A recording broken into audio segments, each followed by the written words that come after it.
জিকির, নামাজকে জিকির বলা হয়েছে, কোরআন শরীফকে উত্তম জিকির বলা হয়েছে, কোন কোন হাদিসে পাকে লা ইলাহা ইল্লাল্লাহ মুহাম্মাদুর রাসূলুল্লাহকে উত্তম জিকির বলা হয়েছে, কোন কোন হাদিসে পাকে সুবহানাল্লাহ আলহামদুলিল্লাহ আল্লাহু আকবার তাকবীর ফাতেমাকে উত্তম জিকির বলা হয়েছে। এই উত্তম জিকির উলামায়ে কেরামগণ বলেন, জিকির যে শুধু মুখে হয় তাই নয়, জিকির লিসানি হয়, মুখে জিকির হয়, আবার জিকিরে কলবের জিকির হয়। একদল উলামায়ে কেরামগণ বলেন উত্তম জিকির হচ্ছে জিকরে লিসানি এবং জিকরি কলবি যদি একসাথে মিলিত হয়ে যায়, সেই জিকিরটা আল্লাহ তাআলার কাছে সবচেয়ে প্রিয়। বলি সুবহানাল্লাহ। আপনি এই হাত দিয়ে কোনো খারাপ কাজ স্পর্শ করবেন না, এটা হচ্ছে হাতের জিকির।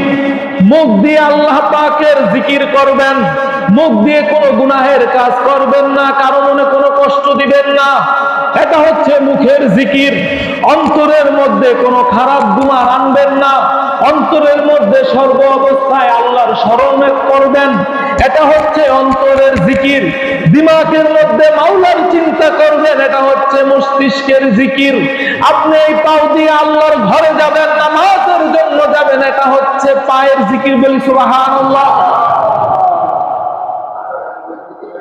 প্রত্যেকটা জিনিসের জিকির আলাদা আলাদা। জিকির করলে ফায়দা আছে কিনা?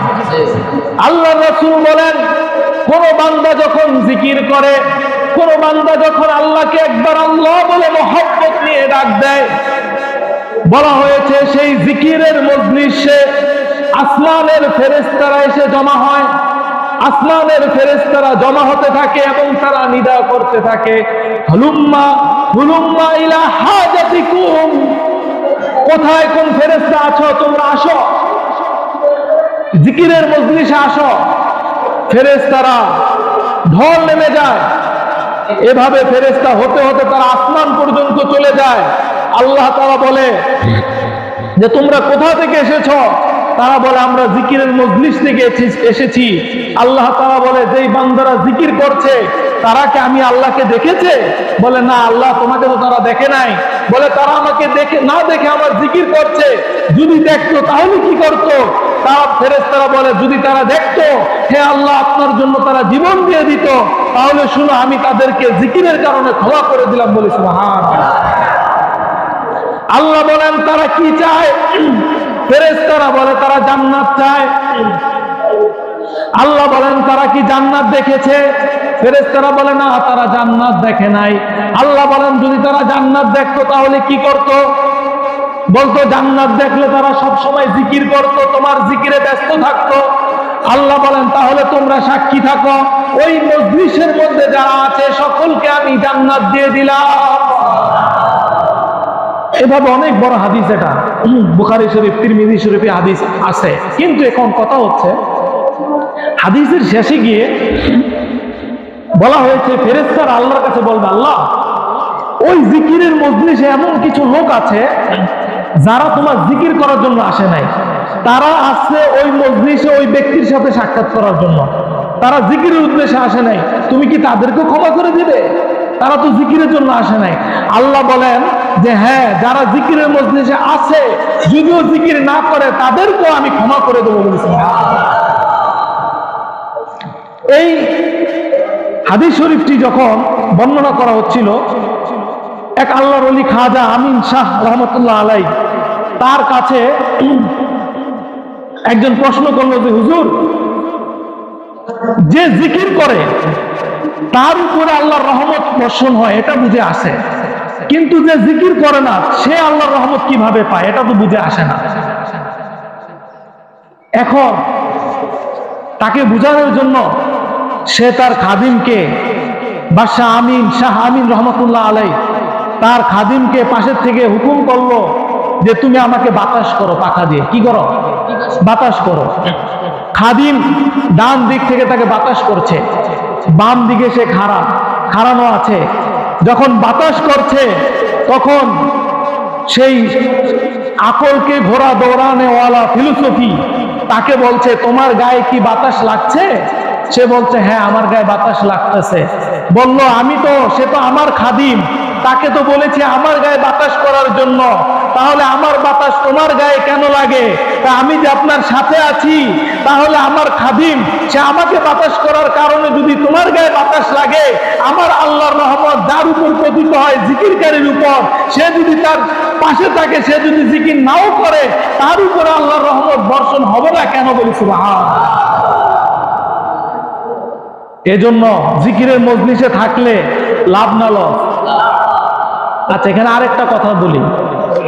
আরেকজন ফিলোসফি ছিল, তিনি একটা আজীব ধরনের এতেরাজ করেছে। হযরত শাইখ শিবলি আলাইহির রহমান, উনি বলেন, ওনার কাছে প্রশ্ন করতেছেন যে আমরা যে আল্লাহ আল্লাহ জিকির করি, আল্লাহর নাম জিকির করলে কলব কি হয়? নূর হয়, পরিষ্কার হয়।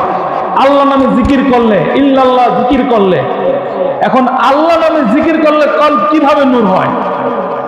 তিনি বলতেছেন যে প্রত্যেকটা জিনিসের সূরত হচ্ছে চারটি। কয়টি?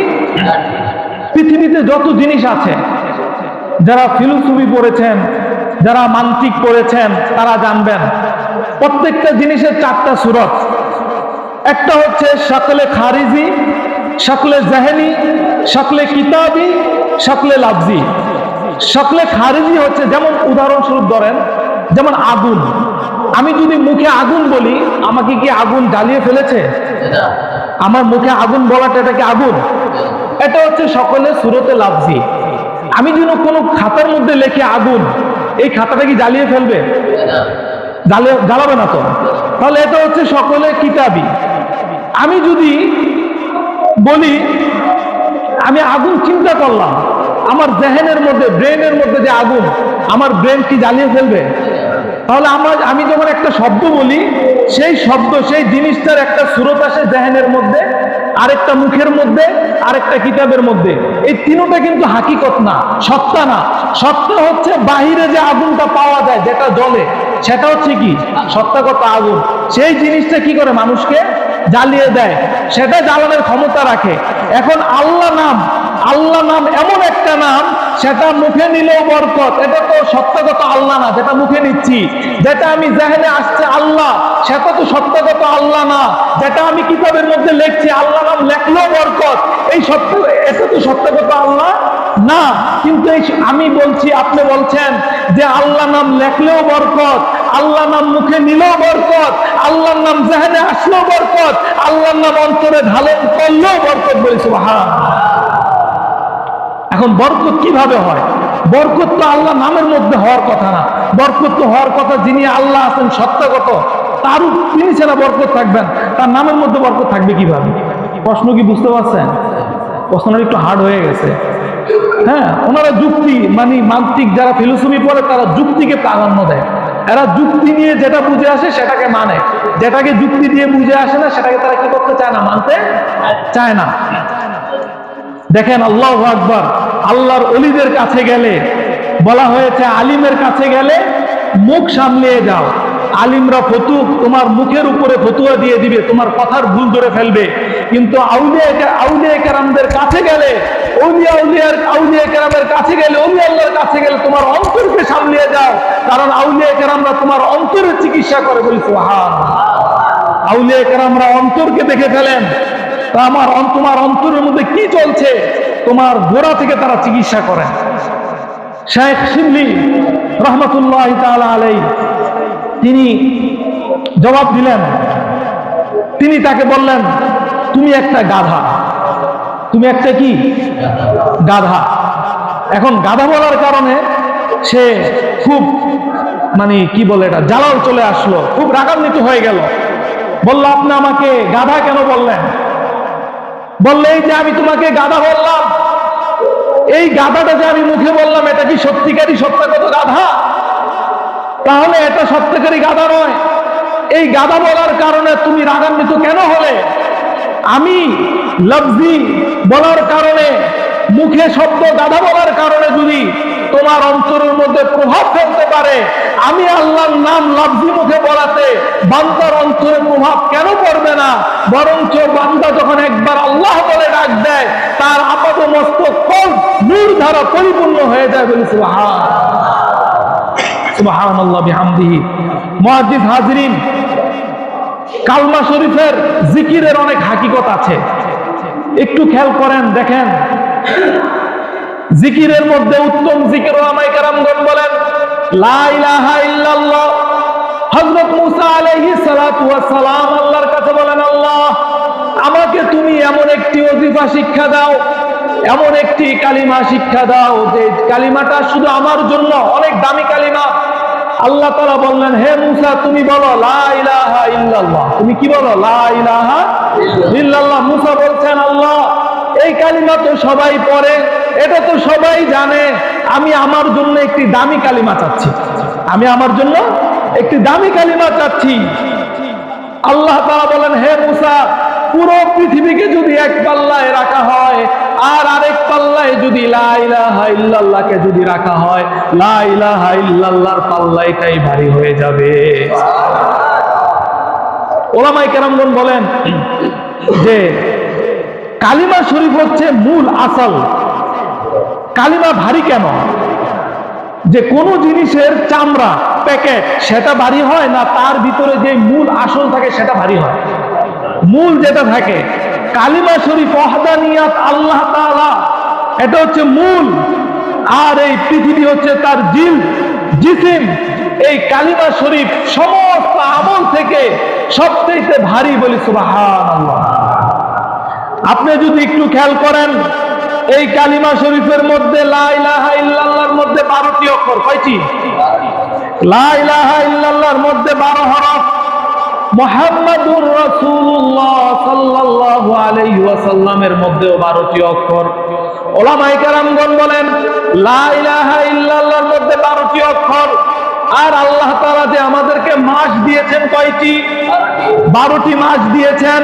যে ব্যক্তি সর্ব অবস্থায় লা ইলাহা ইল্লাল্লাহর জিকির করবে, পুরো 12 মাস আল্লাহ তাআলা তার আমল নামায় নেকি দিতে থাকবেন। বলি সুবহানাল্লাহ। আর একটু যদি খেয়াল করেন, মানুষ যে গুনাহ করে, গুনাহ করার অঙ্গ হচ্ছে 12টি। কয়টি? মানুষ গুনাহ করে অঙ্গ হচ্ছে 12টি। নাম্বার 1, মানুষ যে গুনাহ করে না, মানুষ 2 হাত দিয়ে গুনাহ করে, মানুষ 2 পাও দিয়ে গুনাহ করে, মানুষ 2 কান দিয়ে গুনাহ করে, মানুষ দিমাগ ব্রেন দিয়ে গুনাহ করে, মানুষ লিসান জবান দিয়ে গুনাহ করে, মানুষ অন্তর দিল দিয়ে গুনাহ করে। নাম্বার 12 হচ্ছে মানুষ লজ্জাস্থান দিয়ে গুনাহ করে।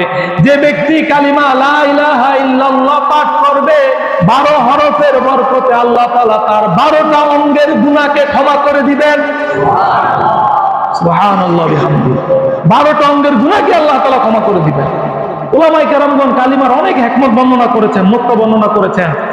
আপনি যদি একটু দেখেন, লা ইলাহা ইল্লাল্লাহ মুহাম্মাদুর রাসূলুল্লাহ, এই কালিমার মধ্যে যদি আপনি শব্দগতভাবে তাকান, এতক্ষণ তাকালাম হরফগতভাবে, অক্ষরগতভাবে, আপনি যদি শব্দগতভাবে তাকান তাহলে দেখবেন কালিমার মধ্যে 7টি শব্দ রয়েছে। কয়টি শব্দ?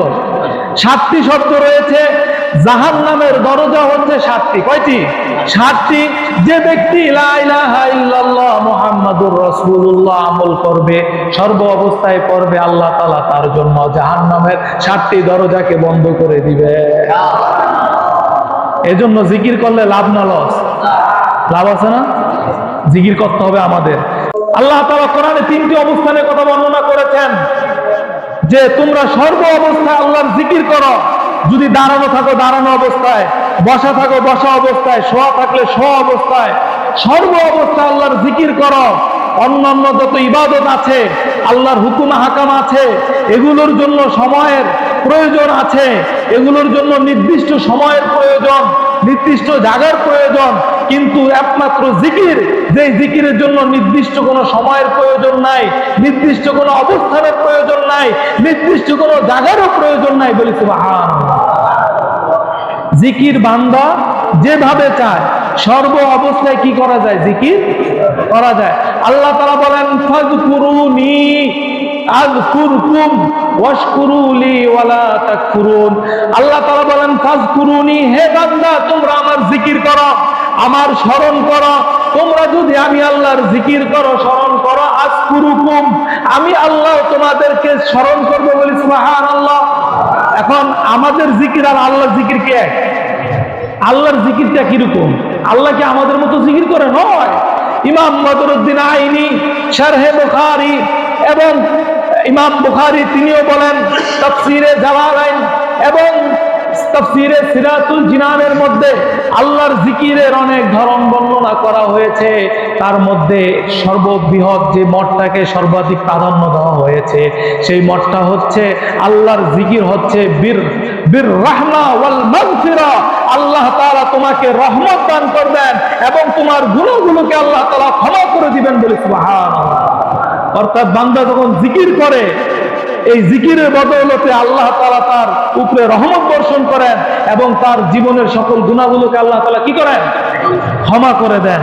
এই জন্য ওলামায়ে কেরামগণ আরো বলেন যে জিকিরের যে আমি বলেছিলাম প্রকার ভেদ রয়েছে, কিন্তু একদল ওলামায়ে কেরামগণ বলেন জিকিরের মধ্যে সর্বোত্তম জিকির হচ্ছে নামাজ। কি? নামাজ। নামাজের মাধ্যমে আল্লাহর জিকির করা, কোরআন তেলাওয়াতের মাধ্যমে আল্লাহ তাআলার জিকির করা, সর্ব অবস্থা আল্লাহর জিকির করা। বলা হয়েছে জান্নাতবাসীরা জান্নাতে যাবে, জান্নাতে যাওয়ার পরও তারা কোনো কিছুর জন্য আফসোস করবে না, কিন্তু একটা জিনিস ব্যতীত। জান্নাতে যাওয়ার পরও তারা একটা জিনিসের জন্য আফসোস করবে। সেই জিনিসটা কি? বলা হয়েছে তারা দুনিয়াতে যেই সময়টা আল্লাহর স্মরণ ব্যতীত, জিকির ব্যতীত ব্যয় করেছিল, ওই সময়ের জন্য তারা আফসোস করবে কাল কিয়ামতের ময়দানে। তারা তখন আফসোস করে বলবে, হায়, দুনিয়াতে যেই সময়টা আমরা আল্লাহর স্মরণ ব্যতীত ব্যয় করেছিলাম, ওই সময়টা যদি আমরা আল্লাহর জিকির করতাম, আল্লাহর স্মরণ করতাম, তাহলে আজকে জান্নাতের মধ্যে আরো উচ্চ মাকামে থাকতে পারতাম। বলি সুবহানাল্লাহ। আরো উচ্চ মাকামে আমরা থাকতে পারতাম। জান্নাতের মধ্যে কোনো দুঃখ কষ্ট থাকবে না। কিন্তু জান্নাতে যাওয়ার পরও একটা জিনিসের জন্য আফসোস করবে, যখন তার থেকে আরো উচ্চ মাকামের জান্নাতবাসীকে দেখবে, তখন বলবে, হায়, দুনিয়াতে যদি আমি যদি জিকির করতাম, সব সময় যদি আল্লাহ স্মরণে থাকতাম, তাহলে ওই উচ্চ মাকামে, ওই উচ্চ দালানে আমিও কি করতাম? থাকতে পারতাম। এভাবে তারা আফসোস করবে। কিন্তু হ্যাঁ, থাকতে পারবেন যারা আহলে সুন্নাত ওয়াল জামাত, যারা আশিকে রাসূল, যারা আউলিয়া কেরামের প্রেমিক, তারা কুরবান যান আমার রাসূলের প্রতি। আমার রাসূল বলেছেন, আমাকে শাফাআতে কুবরা দেওয়া হয়েছে, কাল কিয়ামতের ময়দানে আমি অনেক প্রকার শাফাআত করব। তার মধ্যে একটি শাফাআত হচ্ছে যারা জান্নাতের মধ্যে নিচে মাকামে থাকবে, তাদেরকে আমার রাসূল সুপারিশ করে উচ্চ মাকামে নিয়ে যাবেন। বলি সুবহানাল্লাহ।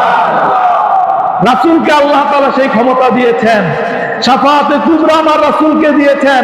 এছাড়া আল্লাহ তাআলা অন্য কাউকে এই শাফাআতের ক্ষমতা কাউকে দেন নাই। অন্যরা শাফাআত করবেন, সেগুলো অনেক প্রকার আছে। আমরা যা শুনলাম, আল্লাহ তাআলা আমাদের সকলকে আমল করার তৌফিক দান করুন। আমিন বিজাহিন নবিল আমিন।